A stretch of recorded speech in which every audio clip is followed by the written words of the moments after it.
আসসালামু আলাইকুম। আমি আজকে ডিম রান্না করব। তার জন্য ডিমগুলো আমি প্রথমে এরকম করে কয়েকটা ভাজা নিলাম।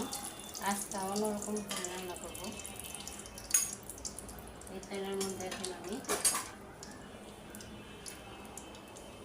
পেঁয়াজ দিয়ে দিই। আমি আজকে পেঁয়াজ, টমেটো আর কাঁচামরিচ ব্লেন্ডার করে দিব। তার জন্য পেঁয়াজ একটু কম দিলাম।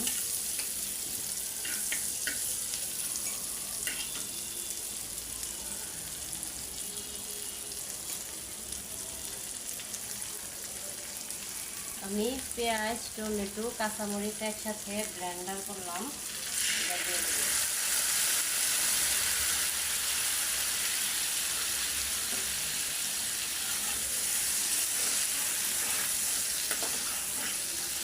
একটু ভালো করে ভেজে নিই।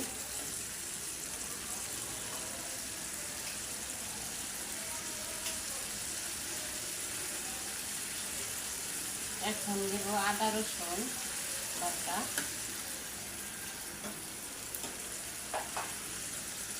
মশলা কষতে কষতে আমি দেব লবণ,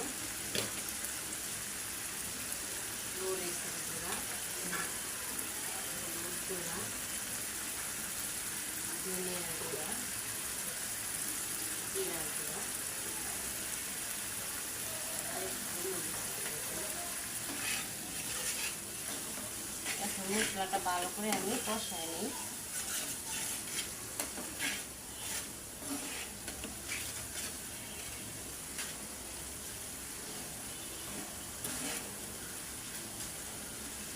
মশলাটা কষানি আসছে, এখন আমি আলু দিয়ে দিব। আজকে আমি অন্যরকম করে রান্না করবো ডিমটা।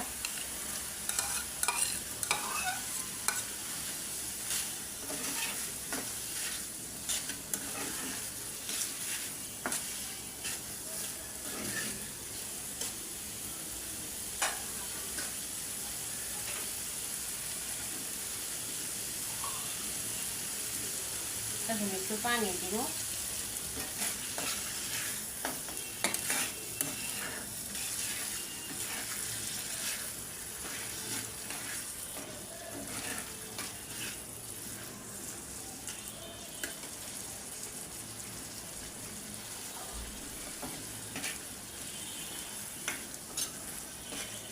কষা নিয়ে আসছে আলুগুলো, এখন আমি আরেকটু বেশি করে পানি দিয়ে দিই। এলা বলক আসলে আমি ডিমগুলো দেব। এখন আমি ডিমগুলো দিব। আলুগুলো সুন্দর করে হয়েছে, আমি ডিমগুলো ভাজা নিলাম এইভাবে। হলুদ মরিচের গুঁড়া দিয়া, লবণ দিয়া আমি ডিম প্রথমে ভাজা নিলাম, তারপর রান্না করলাম।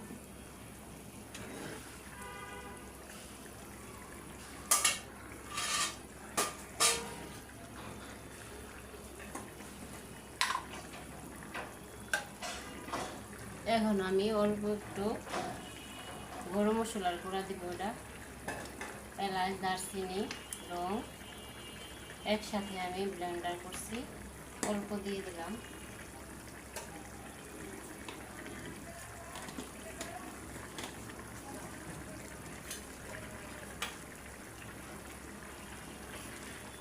আপনারা আমার মতো এইভাবে রান্না করে দেখতে পারেন কেমন লাগে।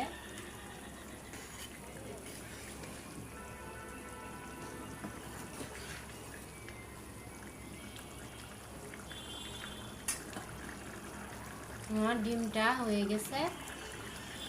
আল্লাহ হাফেজ।